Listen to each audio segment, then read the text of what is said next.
Hello, the following video is a recording of an Akashic record reading and healing that I performed.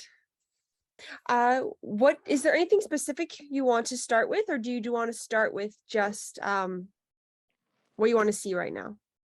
I think I liked the idea of kind of what do I need to hear, to see, to right now. I like Yep. that idea. All right, sounds good. So I'll just take a second, I'll go in and then I'll start talking. Okay.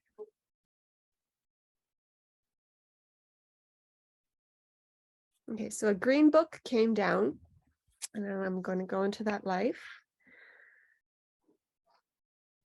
I see a lot of there's a lot of gray. It feels like there's a lot of rock, like a cave. Or it could be a castle, a stone building. It's like gray stone. You're a woman in this life. You're fairly young. I want to say like late teens, early 20s, that kind of age. It feels like you're a servant in this place. Yeah, it feels like if it's not a castle, it's like a really large house that would have like servants and people that are doing all the maintenance of the house. Yeah, I see you scrubbing the floors and you're washing everything. Yeah, and this is something you were born into. Like your mother did the same thing. So you're just doing what was always been done.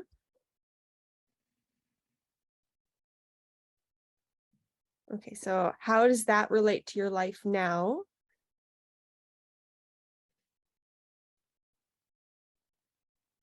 I feel like it's following the same patterns. It's partially doing what's expected of you, but also doing what you know, what you've done, and what you've seen other people do. It's almost like not wanting to step out and do something that's completely different, the unknown, the unpredictable.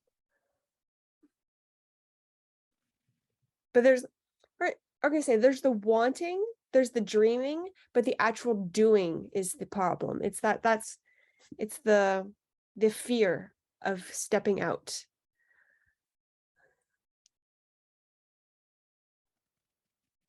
Yeah, because in that life you could not, if you stepped out, you'd be punished, you could be hurt.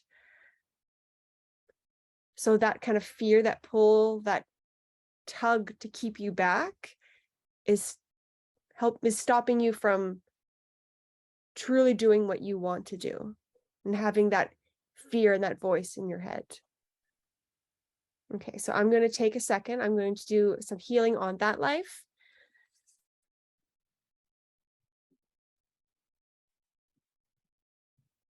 In that life, the parts that are connected to your life now is your heart and your root. The heart is the dreaming, it's the wanting, it's the desire and the yearning for something else, but feeling like you're stopped and you're being held back.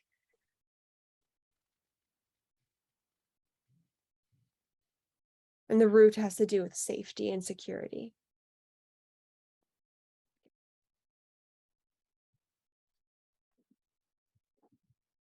Okay, so I'm cutting the ties to that life, cutting the cords, but I'm also inviting that life to watch you and enjoy your ability to be free. So you have that opportunity, and she is going to watch you and experience through you.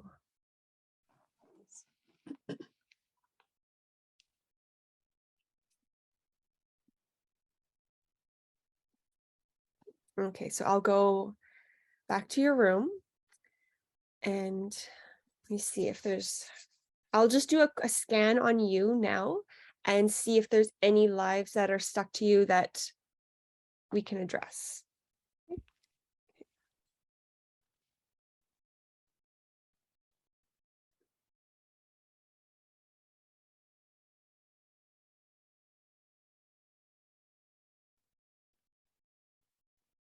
there's the chakra that's coming out the most is the heart chakra.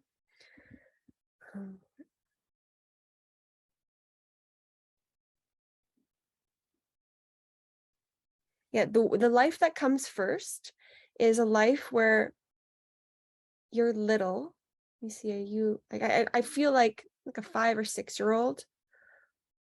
Boy or girl? It feels like it's a little boy. And it feels like it's like a little newsboy, like that kind of, like I see a little newspaper, those little hats with the little brim and like suspenders. Like I feel that's the time frame that's in. And I feel like, okay, so there was like a big, like a pandemic. There was a disease that was spreading, and your parents were killed by this disease, and you were an orphan.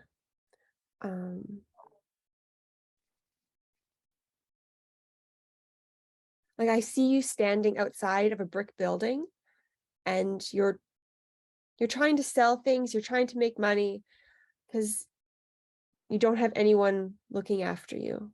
I don't feel like there was an orphanage or a place to sleep. You were basically on your own. Like you relied on some of the other kids as well, but you were pretty much on your own. And that yearning for connection and family that's the part that's connected. Let me see. I'm just sitting back and watching this. I was trying to do a little bit of healing, but then I saw your soul come in and grab his hand. And you're crouching down and you're saying to him, I'll take care of you.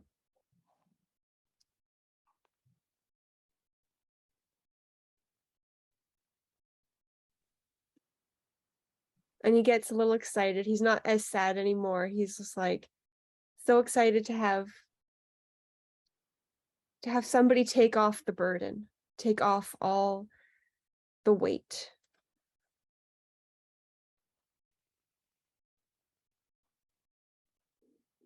And it feels like you guys are walking together down the street. Oh, and you're walking him up to heaven. You're helping him find peace and safety in a place that he'll be taken care of.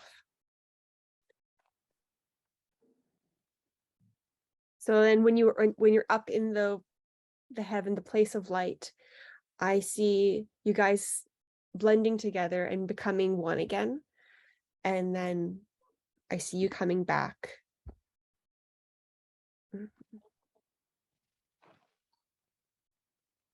And then I feel kind of close to your heart. It kind of feels closer to your lungs, like a little bit lower than your heart, but over to the right, kind of like lung and liver area. That's where I'm kind of feeling something right now. I'm just asking, what is there? What is this energy I'm feeling?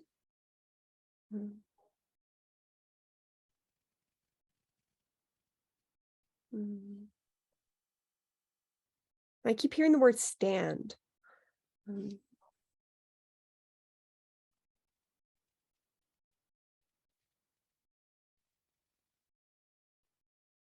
It feels like it's connected all the way to your root in that one spot. Okay, I'll just do a little bit of energy healing for a second.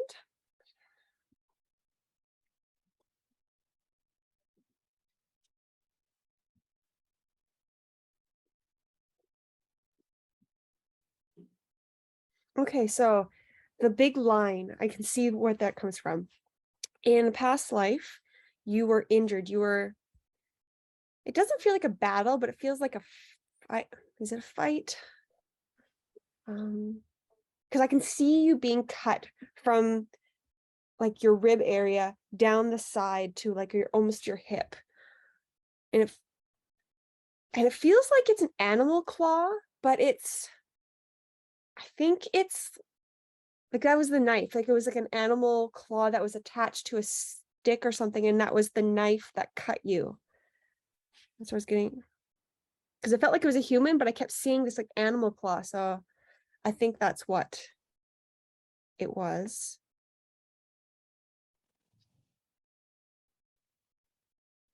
This feels like a really, really long time ago. It's more tribal caveman type age where they were trying. The fight was pretty much over food and territory, and it was more animalistic type fight. But you were injured and you didn't survive that attack. And it was, you were trying to keep your space, your area, your land, your family safe. You're protecting them, and you gave your life for them.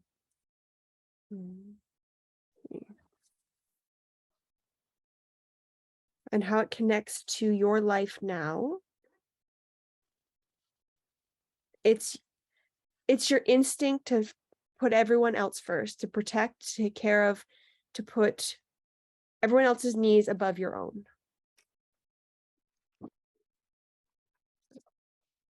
Okay, I'm just healing that life at the moment.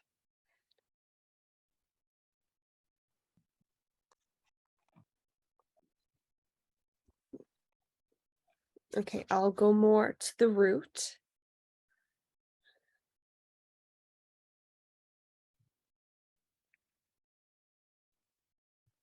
And this, from the root, it's coming more from the left side, coming along the hip. There's something over there.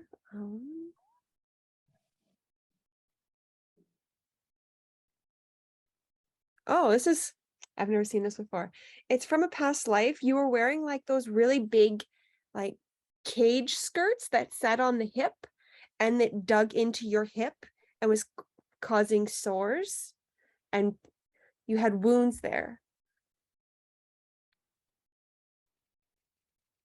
And it has to do with conformity.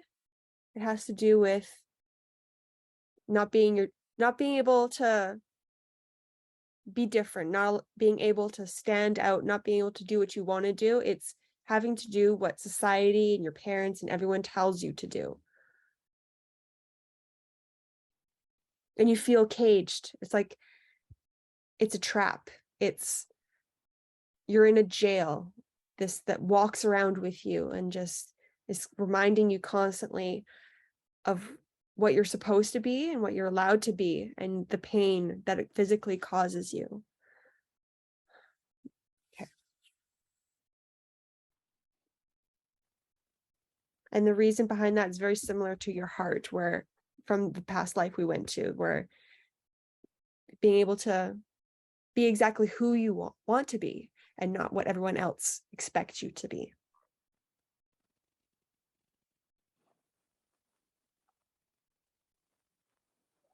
Okay, I'm cutting the cage off of her. I'm healing her wounds.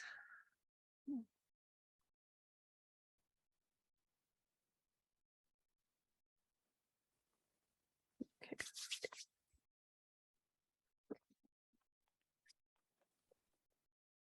Was there anything else you wanted to, did those bring up any things that you want to look up further, or are there different things you want to look up? I think it like tapped on a few things for sure. I was kind of wondering about like life's purpose, possibly. Right. Okay. I'll go right into that. Okay, so I'll go into your room and I'm going to look at the life path first. So you see there.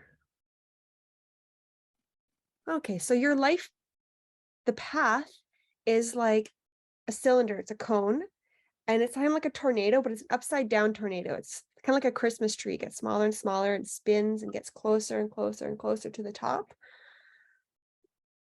So it feels like the path that maybe you want or is ideal is right in the middle, and you're circling it. And you're getting closer and closer and closer and closer to meeting it in the middle.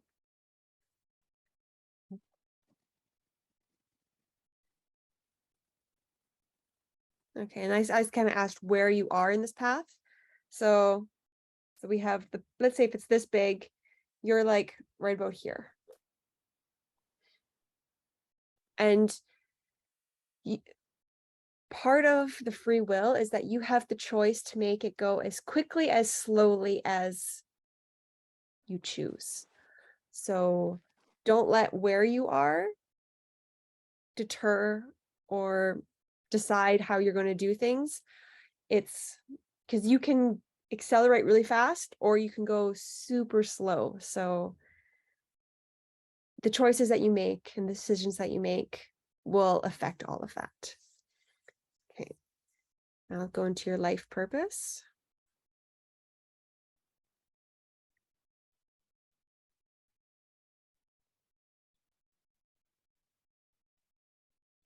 Okay, so I just got the image of a field of flowers.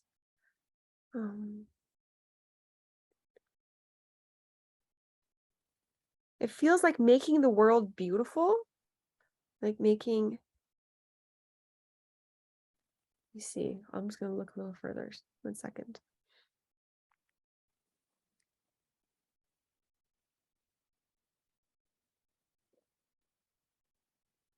Okay, so it feels like it's not just making the world beautiful, but it's making people beautiful. Not on the outside, but on the inside. It's kind of like a flower and it's blooming.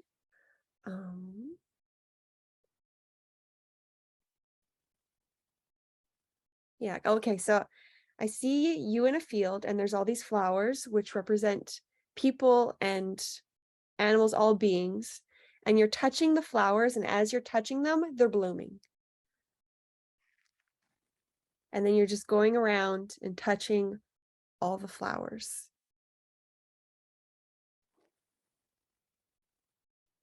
Yeah,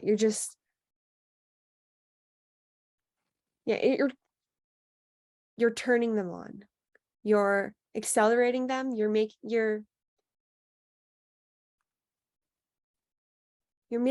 helping them be who they are supposed to be. It feels like you have an easier time seeing other people's paths, seeing other people's skills, what they're really good at, and fostering that, opposed to focusing on yourself. It feels like seeing those bits of other people and almost knowing instinctually how to make that a bigger part of their life, how to make that grow stronger and bigger. That's an innate part of your gifts and what you're supposed to be doing. Okay, do you have any questions? Yeah, like one of them I guess was a few of them have been hit on, but I find in romantic relationships particularly, there's like an aspect of the mother that always kind of interferes somewhat, and it's a bit of a pattern, and I'm curious about why that's a pattern. Okay.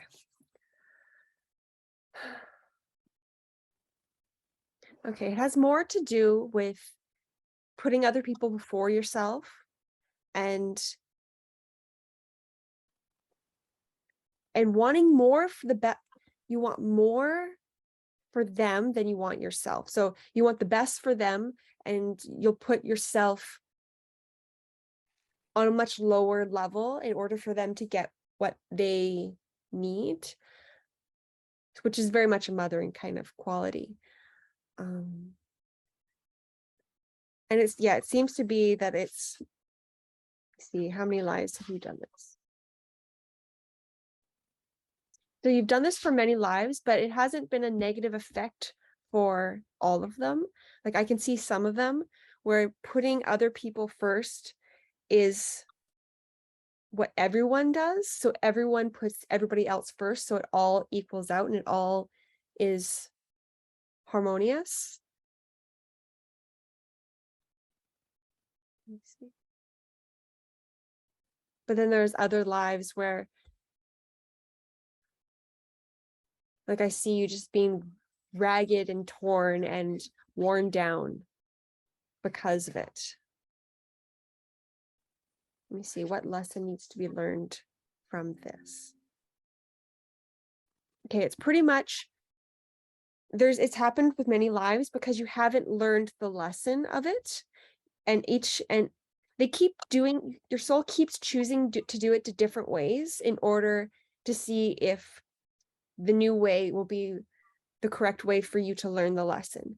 So the lesson is to put yourself first. It's to take care of yourself, and it's to put yourself on the high pedestal above everyone else. And it's not being selfish, it's not being self-centered, it's taking care of yourself so that you can help other people. Because if you're putting other people above yourself and your care is down, you can't help people. You need to be able to be high enough so that you can affect other people for the positive. And you're going to keep doing this lesson over and over and over again until you learn that, until you figure out how to do that authentically and from your heart, and not just force it and just feel like you're doing it, but you're not actually doing it because it's not what you truly want. Let me see, how can you? So I'm just asking, how can you work through this so so you can work through this in this life? Spending more time by yourself. It's learning, like, take things down right to the base levels, learning what you like, learning what fills you up without the influence of other people around you. So it's because I feel like you take a lot from other people around you, you sample from them, and you take little bits that you need and you give little bits that they need. So it's very, like, it's the relationships you have are very meshed together. But when you are by yourself, you can't grab from anyone else. You can only grab from yourself. So learning what little things that you can do to grow and fill in all the gaps within yourself. Let me see, what kind of things can you do in order to help fill up those gaps? I saw the image of you running. So it feels like it's being outdoors, being in nature, being physically active outside. Like, I specifically see you on a trail in the woods type thing when you're running. And I see and I just got the image of you eating berries. So it feels like foraging and just eating off the land that fills you up. And yes, and like, when you forage for food, when you grow for food, grow your own food, that feeds your soul. Knowing that you did it yourself, it feeds your soul. Let me see, what else? We already know that being artistic is very helpful for you. Letting your creativity flow. And not having any expectations when you are being creative. Not having an end result and just putting your paint on paper and seeing what comes.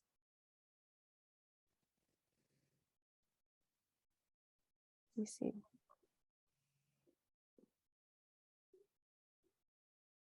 And I see a big connection with animals is very helpful as well. I just got the image of a horse. So either, let me see. I feel like that's a spirit animal. You have a spirit animal of being a horse. And I see you climbing on the back and galloping around. So it makes you feel free. I feel like it's connected to freedom.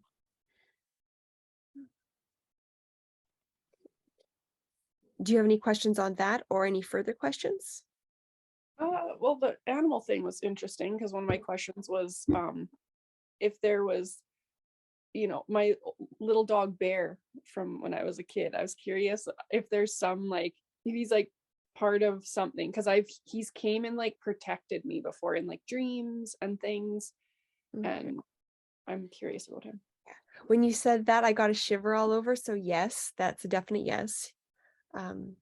He's a protector for you. His soul is watching out for you.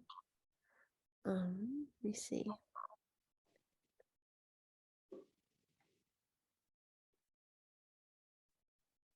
Yeah, I feel like he comes and goes, but when you need him, he always comes. He's very loyal.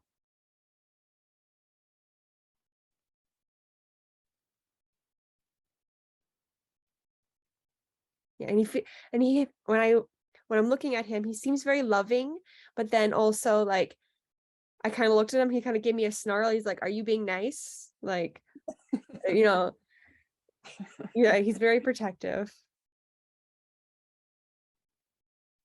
Yeah, so he definitely does that for you. Is there like a way to like call on him, or do I just do that naturally that I don't even know I'm doing it? You just do it naturally. Okay. Yeah. He hears you when you need him. You can call on him. You can be like, "Bear, can you come? I need you."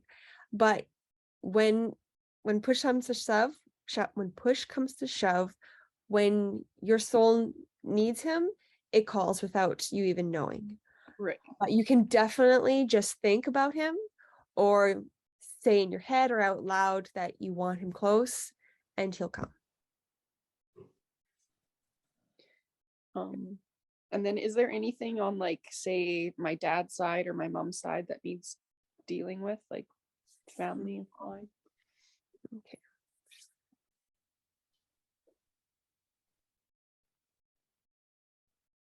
I know we dealt with a lot from your mother's side and a little bit of your father's side yesterday with your sister. So that took care of a lot of the stuff on you. A lot of the generational things. Let me just look a little further.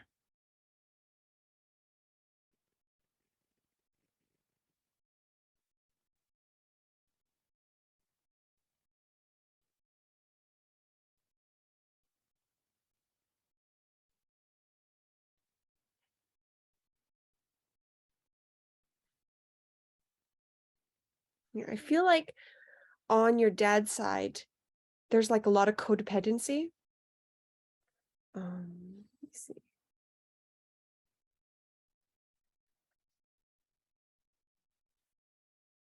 And I'm just going to each person down the line and saying you are strong, you can stand on your own. You can have your own thoughts and feelings.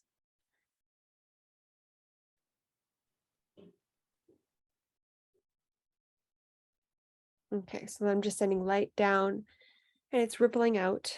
And that took care, yeah. So there's really not much generational that's loud at the moment.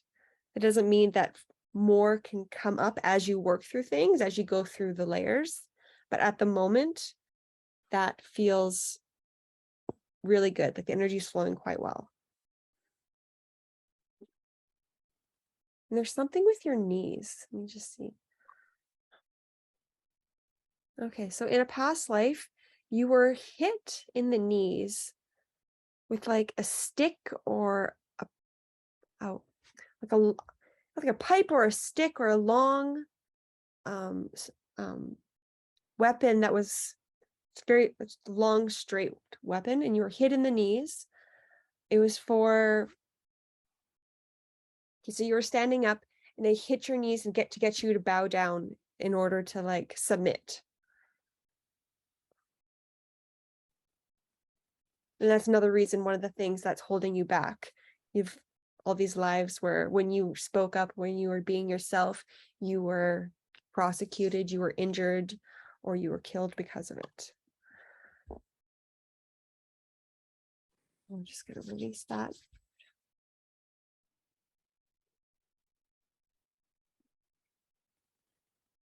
Okay. All right. Okay. What else would you like to work on? Is there anything specific, or would you like me just to go through? Just one more quick one, I guess. Like a crazy fear of writing. Like writing anything down, making anything permanent. Okay.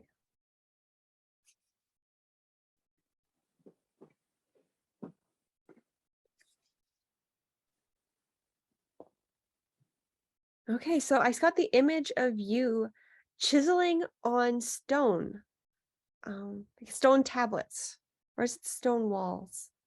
I feel like it's a little bit of both, like you did both in that life.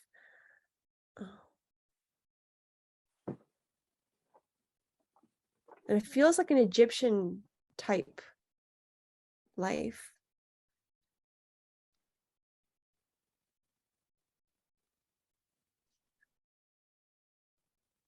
Yeah, and then I see you being dragged away and your writing being chiseled off the wall. So they erased what you wrote and they dragged you away.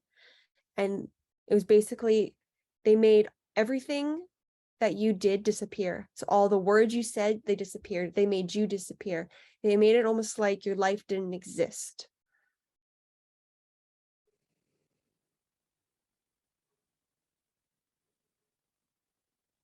I feel like you weren't just like a worker. You weren't actually doing it yourself. You were like, you were what was people were writing about.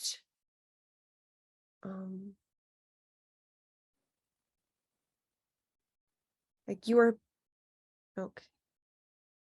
You were a person trying to bring about change, and you and other people were writing and chiseling about what you were doing, and the higher ups, the other people, the people in charge did not like this, and they were trying to erase everything about it and erase you and everybody that was trying to follow what you were doing. So there's another deep-seated thing, because it's not just about you and your life, it affected other people, and a lot of other people got hurt and got killed because of you, and that made you not want to stand out. That made it even worse. It wasn't just your life, it was affecting all these other people's lives, and it put a big strain on your soul. And every time that you spoke up after that, it was almost like you made sure it was just you. You tried not to affect other people, so you're more solitary. You put a big damper on your soul and your ability to affect other people, because originally, before that, you shone so brightly and you inspired so many people, and you were about to bring about so much change, and it was just all squashed, and that really hurt your soul. Okay, so I'm going to do healing on that life, but I'm also going to bring a part of that soul that was very outspoken and very strong and very passionate, and bring that into your life, because I think you need that right now.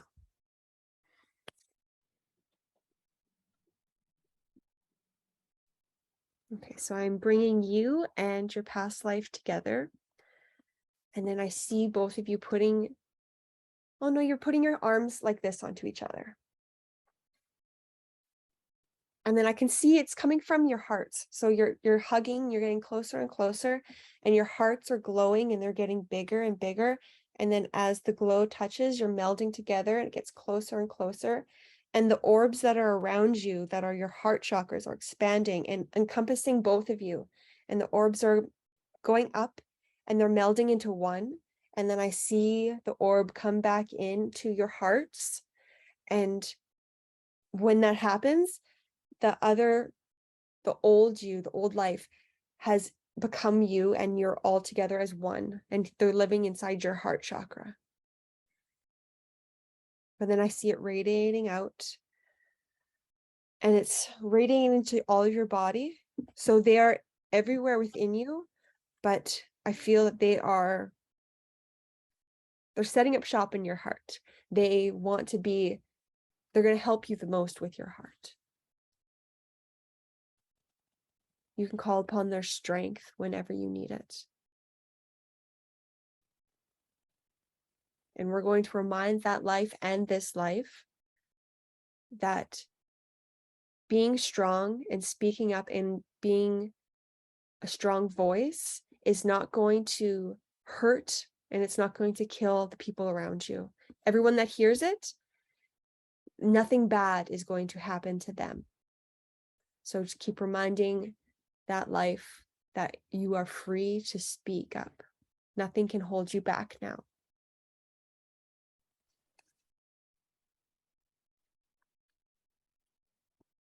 Okay, so I'm just swirling the energy around you.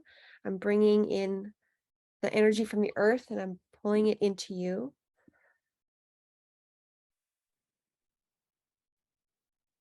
Okay, and I'm just going to ask one final, is there any life that they want to show you right now? Or any wisdom they want to impart on you? And I heard, take big steps. Just leap. Like, even if you don't see where you're about to step, just take a giant step anyways, and your feet will meet the ground. You will not be allowed to fall. Take the step. Don't take the little steps where you're unsure. Just take a giant leap and you will be caught.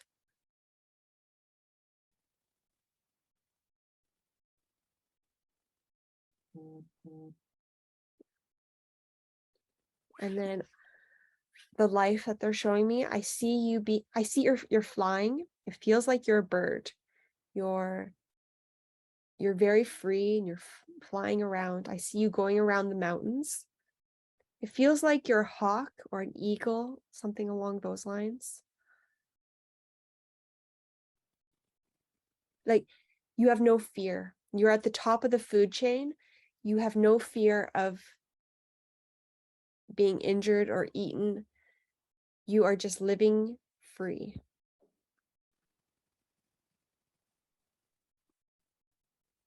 Okay. And I'm just going to bring that life into your life as well, where you feel free. Do you have any questions or something you would like to look up for as one last thing? I don't know if you can do a dream, but that Try. that like either a dream or that like weird back scar I have that I don't really know where it came from. A back scar. Okay. Yeah. All right. Is it on your right? I'd have to it's been a while. It's kind of central-ish, but let me feel it. It's stronger on the right. Yeah, but it's like kind of starts like mid back, mid spine. I was just gonna say, like, it feels like I got something right here. Yeah, 100%. All right.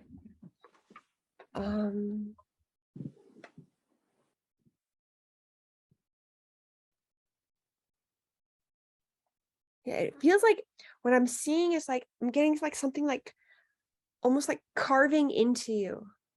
Let's see.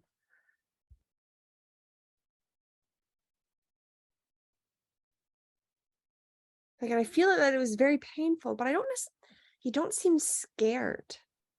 That's why it's a little confusing for me, because I'm like, why wouldn't you be scared? So it doesn't feel like it's an attack. It feels like it was almost like a rite or a passage.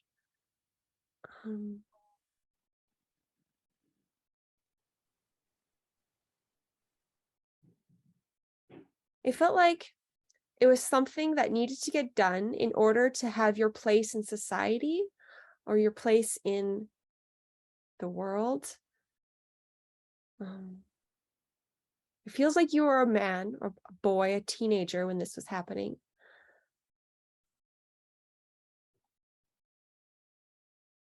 Okay, so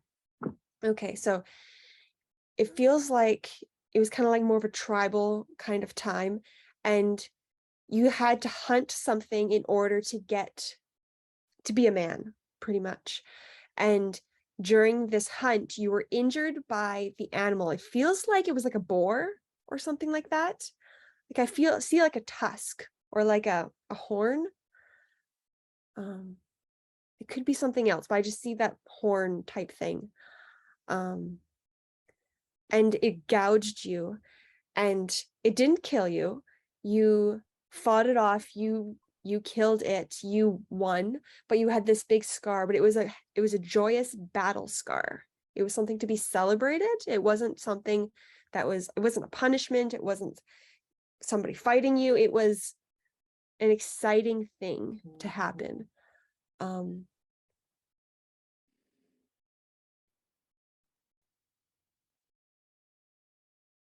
just ask how it affects you in this life.